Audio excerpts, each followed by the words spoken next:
Right, hello. We have driven about 30 miles to Kildrummie Castle. That's all I know, really. It is there you go, historic Scotland. So there is a nice big car park, as you can see, and you've got to pay or whatever to get in, unless you are Historic Scotland or English Heritage members, like we are, aren't we? Yes. Okay. Right, to the castle. It turned out to be a lovely smashing day weather-wise, hasn't it? Yes. Right, there is the castle in front. The lady in reception, which is just down here actually, said be careful, there's a bit of uneven ground. Okay, through another gate. And you're at the castle. Nice setting again.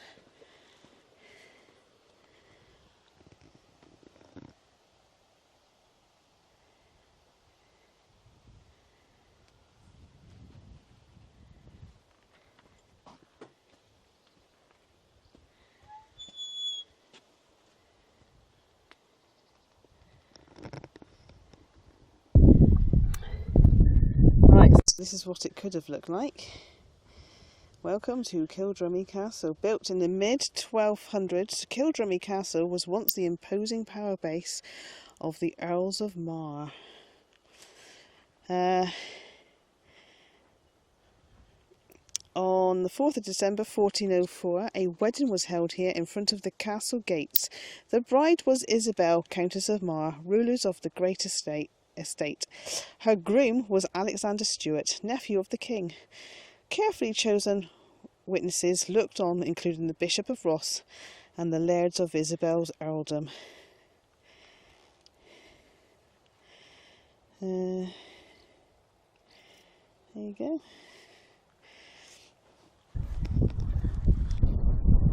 Right, going around the outside first, like we normally do. It's a big place though, isn't it? It would be very imposing. A little bit windy.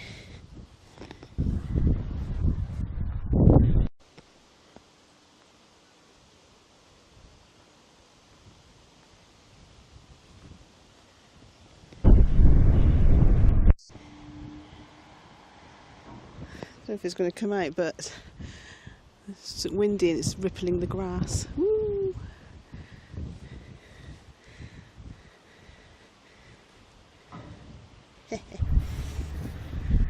Right. Whew. A bit of building work going on. Of course, a bit of a drop in it.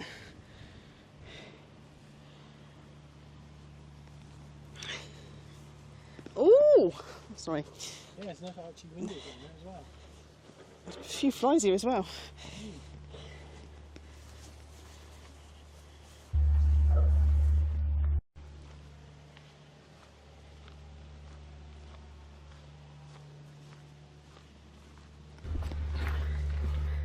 Right.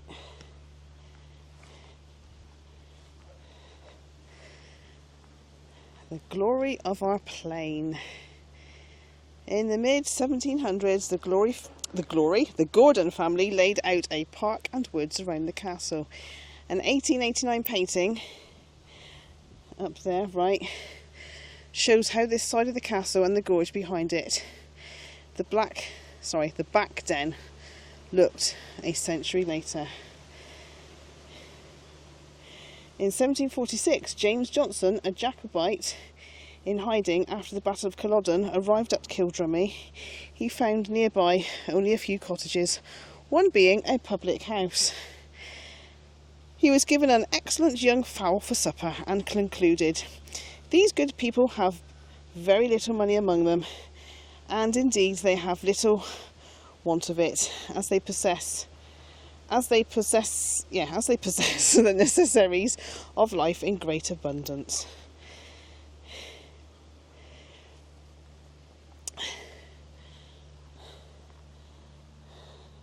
It is really imposing, isn't it? Yeah.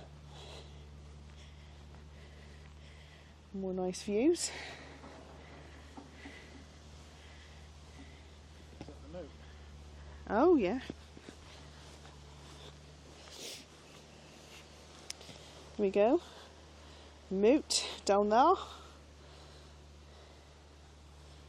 And yes, that was the new house they built after Kildrummie Castle Hotel, which is now the Kildrummie Castle House Hotel. Oh, I don't know if this is a round tower thing here that's a bit broke. Don't know.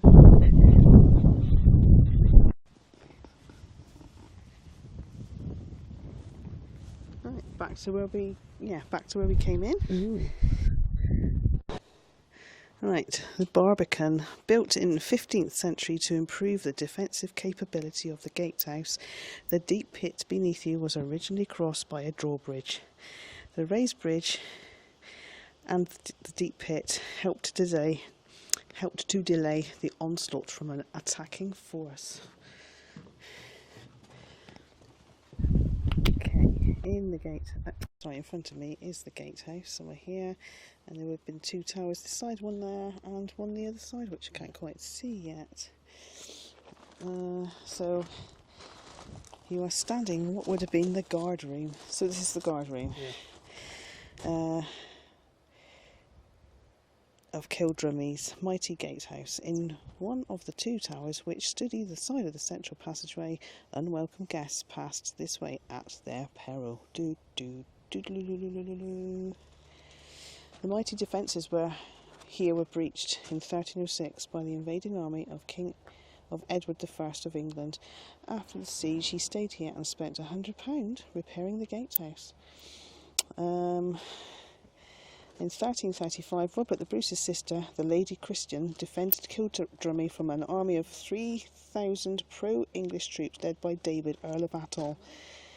She held the castle with only 300 men.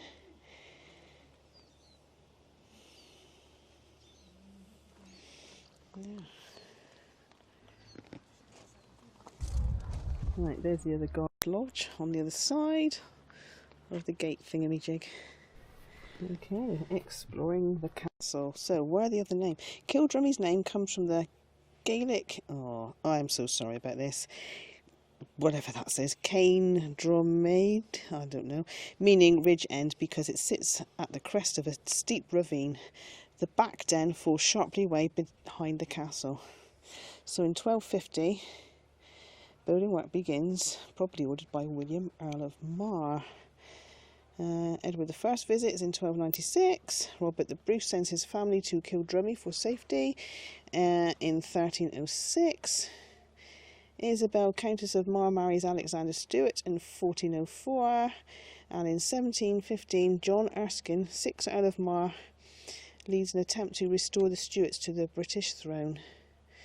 And then in 1898, Colonel James Ogston starts to repair and protect Kildrummie's stonework.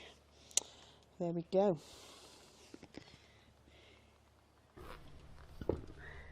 Southwest Tower housed a storage cellar here at ground level, and living accommodation on the upper two floors reached separately by the stair beyond this wall. Arrow slits in the outer projecting wall enabled the garrison to defend the stretches of curtain wall on either side.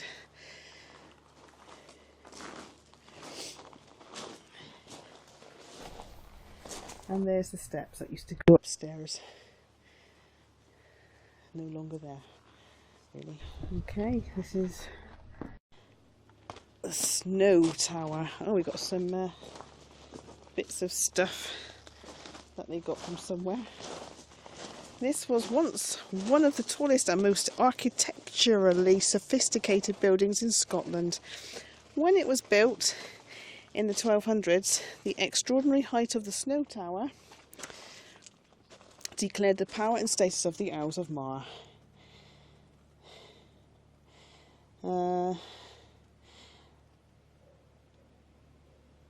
Ceremonial meetings and judicial hearings would also have been held here. That's what it could have looked like. It's very much like the Chateau de Coucy, I don't know, in France. Continental ideas may have been brought to Scotland by Marie de Coucy, who married Alexander II in 1239.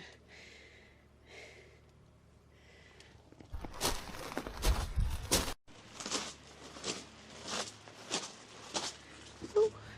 Whee. Oh, God blimey. The High Life.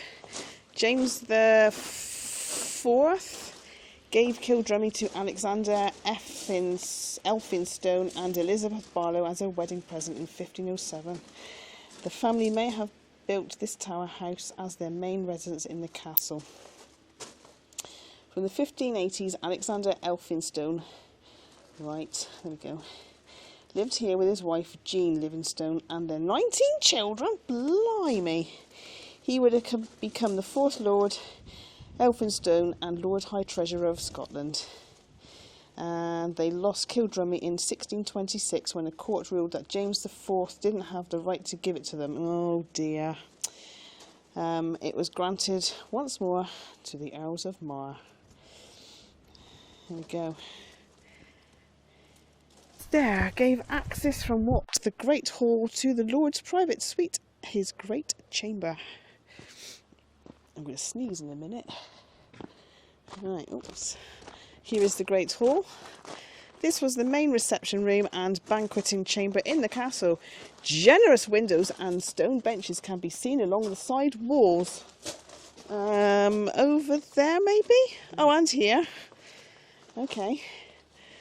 The Lord's High Table was set on a day, is that right? D-A-I-S, day, at this end of the room. During the siege of 1306, Osborne the blacksmith treacherously set fire to the grain that was temporarily being stored here, forcing Sir Neil Bruce, Robert the Bruce's brother, to surrender to the English.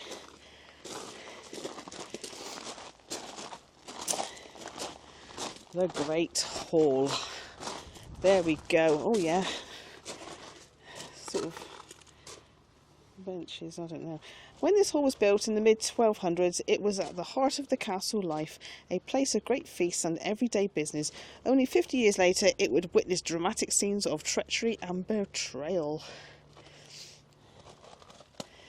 During the summer of 1306, Robert the Bruce, below, there he is, sent his wife Elizabeth, daughter Marjorie and sisters Mary and Christian to Kildrummie for safety from the English attack. They were under the protection of his brother, Sir Neil Bruce.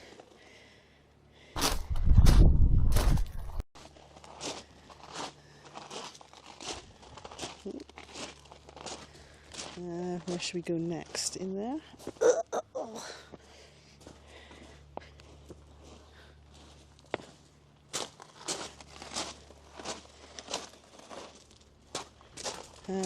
Can't read that. It's too far away. I think that says Warden's Tower. At ground level was the castle prison. Entered through the passage on the right, well secured at either end by doors. The right well? Strengthened by 2 sliding drawbars. Upper floors providing living accommodation for the warden or keeper of the castle. First floor is lit by narrow arrow slits. The top 2 floors are grandly appointed with broader windows and a fireplace. Can't see now. Oh, there's the arrow slits. Hang on, let's get in there. There you go. There we go. Alright, what have we got here? Time for prayer. The building in front of you was Kildrummie's chapel, one of the castle's most important rooms. Here, the Earl and Countess of Mar would hear Mass and receive Holy Communion from a priest. An artist's impression. And that's Lady Christian receiving Mass in the 1330s. The altar stood beneath the great east window, right there. To the left of this, look for the remains of the vestry. A private room for the priest. I take it that's that little bit in there. Maybe. That's the left. I don't know. Could be. Chapel. Situated on the first floor. Hey? Oh, up there. There's a separate floor there. Okay. So that, sorry, I've forgotten what The vestry. the vestry, possibly. The chapel is situated on the first floor. The 3 tall, slender windows once lit the altar. Note the cupboard for the altar vessels in the wall above you and the little room, the priest's vestry beyond. Right, so that's what he's just said. Oh yeah, there is a little alcovey thing, possibly. I'm not sure actually. Or it could be just where the stone's chipped away, I don't know.